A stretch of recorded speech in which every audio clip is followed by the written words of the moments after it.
Alors Eric, est-ce que tu peux me dire l'arbre qui est dans ta main, là, à quoi il correspond? C'est quoi exactement son histoire? Donc c'est un poirier sauvage. Voilà. Donc l'idée c'était d'apporter de la biodiversité. Hein, c'est pas tellement à but pour faire du bois. C'est vraiment des fruits sauvages. Donc c'est le poirier sauvage Pyrrhus pyraster de son nom scientifique. Donc Ok. un bel exemplaire. Et c'est toi qui l'as planté alors, cet arbre? Alors, c'est donc le sujet des fruitiers sauvages m'intéresse depuis un certain temps et donc je prospecte dans la nature les haies, les lisières forestières. Je prospecte au printemps, au moment de la floraison, à l'automne, au moment des fruits et je récupère des fruits, je les obtiens donc moi-même. Alors là, on est à peine plus loin, on est toujours dans la même trouée, on va dire. Et là, il y a aussi un fruitier. Et c'est quoi alors, celui-là, cette fois? Alors celui-ci donc c'est un pommier sauvage, un véritable pommier sauvage, donc Malus sylvestris. L'autre, c'était un poirier, hein, tu Et m'avais l'autre dit. c'était un poirier, donc Pyrrhus pyraster. Et Et j'insiste bien donc sur le fait que ce sont des arbres sauvages, ce ne sont pas des sujets issus de variétés cultivées. J'ai eu une formation de pépiniériste, donc, et par définition le pépiniériste est celui qui sème des pépins. Donc je récupère des fruits, j'en extrais les pépins et je les mets ce que l'on appelle en stratification, c'est-à-dire qu'ils doivent subir les aléas climatiques de l'hiver pour lever la dormance et pour que la germination puisse se faire. Donc je récupère des boîtes de conserve de collectivité d'un volume de 5 litres et que je troue. Et ensuite donc, je place 4-5 pépins par boîte. Et après, si tout lève, je fais une sélection. Voilà. Et les arbres passent une saison seulement dans ces boîtes, puisque donc je veux planter en jeune plant pour qu'il y ait une meilleure reprise. d'accord. Donc là, on est en face du pommier, c'est ça? Et ils ont quel âge, ces arbres-là? Alors donc ils ont été plantés en 2008. Donc D'accord. ça fait 13 ans. Alors là, donc une espèce beaucoup plus rare, le sorbier domestique, Sorbus domestica, encore appelé le cormier. D'accord. Donc proche du sorbier des oiseleurs, mais avec des fruits un peu différents, des fruits en forme de poire. Voilà. Ok. Et là, même principe, tu récupères des cornes, quoi. Oui. Et tu arrives à récupérer ça facilement, des cornes? Alors les cornes sont beaucoup plus difficiles à obtenir, c'est une espèce qu'on trouve beaucoup moins dans le Jura, donc mes approvisionnements en quelque sorte c'est en Bourgogne et puis dans la Drôme. D'accord. Voilà. En Et Drôme, il a le même âge que il a 12 ans aussi, celui-là, à peu oui, près? il a 12 ans aussi, donc c'est une croissance beaucoup plus lente. Ouais, on voit qu'il est un peu plus menu. Pourquoi tu fais ça? Pourquoi tu remets des arbres? Là, il y a une forêt déjà. Il y a des arbres qui ont été soit plantés, soit qui ont poussé naturellement, je ne sais pas. Et toi, tu en remets à nouveau. Donc, c'est quoi qui t'a poussé à faire ça alors? Parce que ce sont des arbres qui sont un peu oubliés, voilà. Et sans forcément être menacés de disparition, il y a quand même des menaces qui pèsent sur ces espèces. Donc l'intensification agricole avec l'arrachage des haies, mais aussi l'intensification forestière. Et donc c'est pour apporter un peu de diversité par rapport aussi aux animaux. Il y a un certain nombre d'animaux qui se nourrissent des fruits, hein, des oiseaux, mais aussi des mammifères. C'est un peu pour toutes ces raisons-là. Ok. Et là, tu plantes dans des forêts, donc elles sont à quelqu'un, ces forêts. Donc, qu'est-ce qu'ils en disent, les gens voilà, tu fais ça comme ça, ou ils sont au courant? Comment ça se passe? Alors donc là nous sommes en forêt communale. Et Ouais. bien sûr, la commune est tout à fait au courant et tout à fait partie prenante de l'idée et de l'opération. Quelles autres essences tu mets? Alors, j'insiste essentiellement sur ces 3 espèces. D'accord. Voilà. Même s'il m'est arrivé de semer du châtaignier, par exemple, mais j'insiste essentiellement donc, sur poirier sauvage, pommier sauvage et le sorbier domestique. En ce qui concerne le pommier sauvage, il faut savoir qu'en fait, la plupart de nos variétés fruitières ne sont pas issues du pommier sauvage européen, mais d'un autre pommier sauvage qui est originaire du Kazakhstan, qui est le pommier de Zifers. Et je suis également en contact avec une universitaire qui travaille donc sur l'état génétique des populations de pommiers sauvages.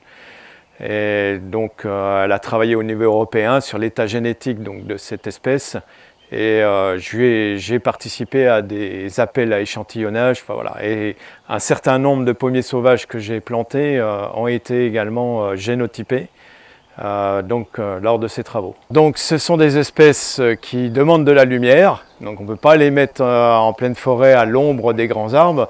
Donc je profite de trouées, de lisières et de trouées donc dues à des exploitations forestières. Et après donc oui, il y a un suivi.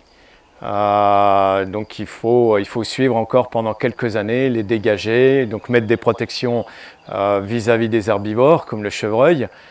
Après par la suite des espèces comme le poirier sauvage mettent des épines, donc ils se protègent des herbivores, mais il y a des espèces comme le sorbier domestique qu'il faut protéger donc par les filets de protection et donc dégager pour qu'ils aient bien de la lumière et qu'il n'y ait pas trop de concurrence. Et tu fais ça, j'imagine, quand ils sont comme là, il y en a un devant toi, là il est tout petit, là, oui.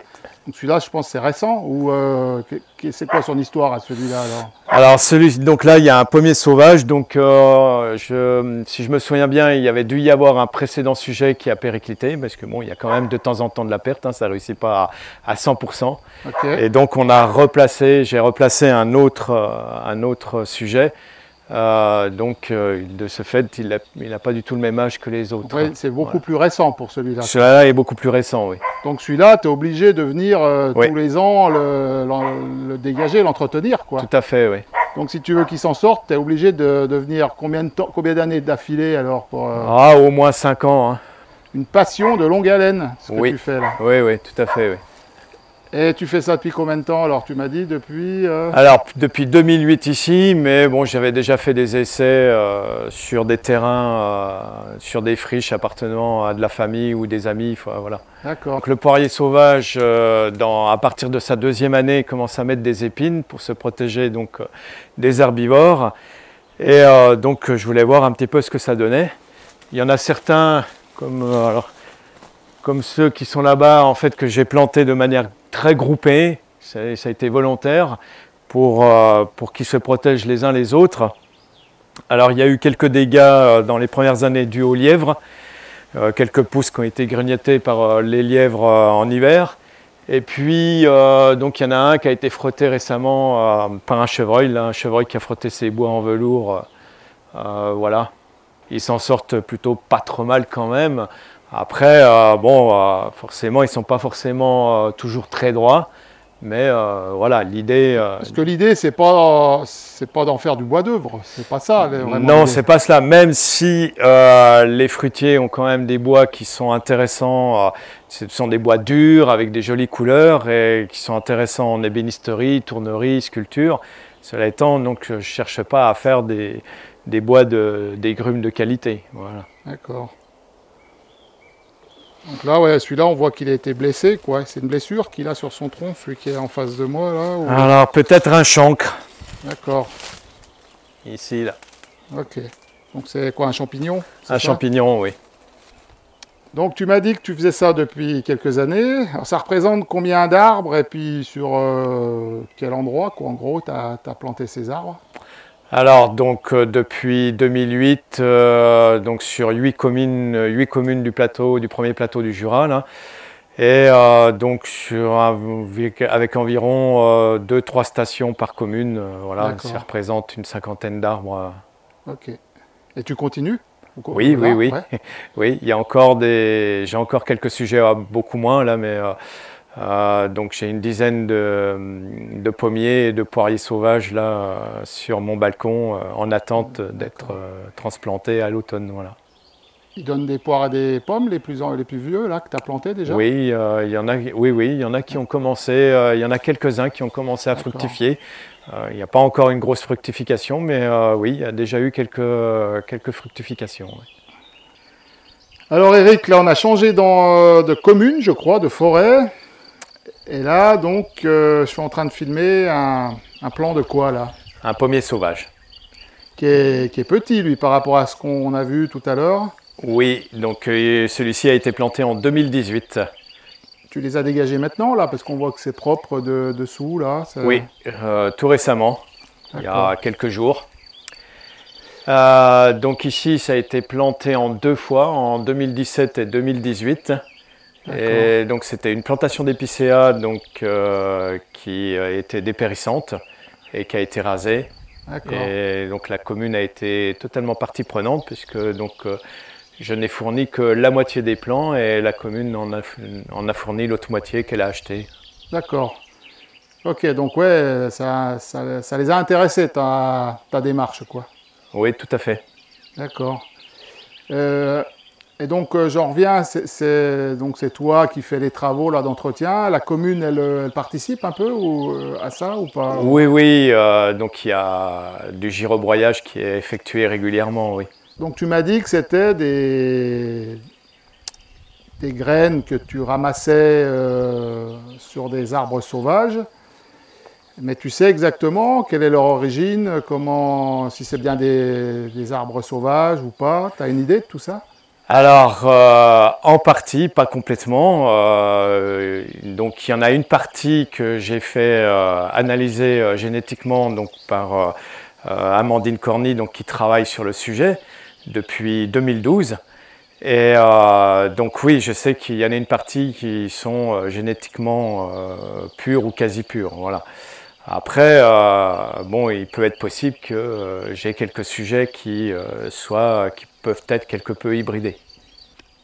Tu m'as parlé d'Amandine là, qui fait des recherches un peu génétiques. Donc cette histoire-là, ça s'élargit sur d'autres personnes, sur d'autres territoires. Tu peux m'en dire un mot? Oui, alors déjà avec Amandine, elle a lancé plusieurs appels à échantillonnage, non seulement au niveau national, mais également au niveau européen. Donc j'ai participé aussi. J'ai envoyé des échantillons, qui consistaient à envoyer des échantillons de feuilles et de fruits. Ça a débouché depuis l'automne dernier sur un projet de verger conservatoire un peu particulier, qui est un verger conservatoire uniquement constitué de pommiers sauvages, de l'espèce Malus sylvestris, sur le plateau de Saclay. Et donc il va y avoir dans ce verger conservatoire de pommiers sauvages des individus qui proviennent du Jura. Et puis j'ai également fourni des échantillons de plants, carrément de plants de pommiers sauvages entre autres, pour la commune de Besançon.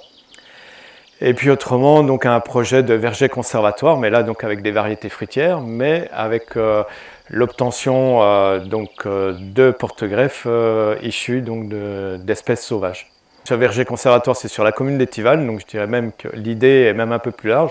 Un verger conservatoire à côté d'un arboretum avec des espèces fruitières qui côtoient des espèces sauvages. Voilà. Tu es forestier, toi? C'est quoi ton boulot? Comment ça se passe?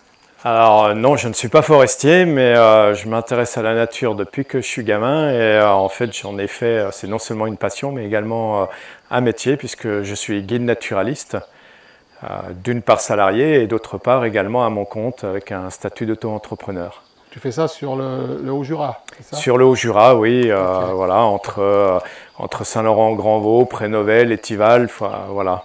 Ok. Donc là, ce qu'on a vu là, c'est une sorte de passion, c'est un à côté de ton travail, mais qui fait partie quand même de tes motivations, quoi. Oui, alors je me considère assez généraliste, je n'ai pas envie d'être un spécialiste, je n'ai pas la prétention de tout connaître, mais je m'intéresse un peu à tout ce qui vit, donc que ce soit les plantes, les animaux, et parmi les animaux, les oiseaux ou les mammifères. Ok.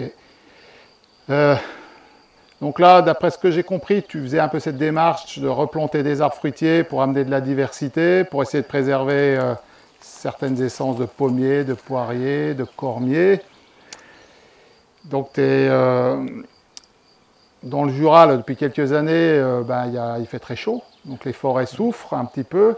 Alors tu n'es pas forestier, mais de par ton métier de guide, tu dois la voir quand même évoluer un peu cette forêt. Oui. Comment tu vois ça? En même temps, un peu comme beaucoup de monde, un peu dans l'expectative, dans l'interrogation, mais en même temps, je me dis que la nature, elle s'en sortira toujours. Et je pense que Je pense qu'on devrait justement laisser des zones de libre évolution, ne pas toujours intervenir. On peut donner des coups de pouce, mais laisser des zones en libre évolution pour voir justement ce que la nature a à nous proposer et comment elle va s'adapter à ce dérèglement, ce réchauffement climatique. Bon, bah, je te remercie et puis je te dis à une prochaine alors. Merci.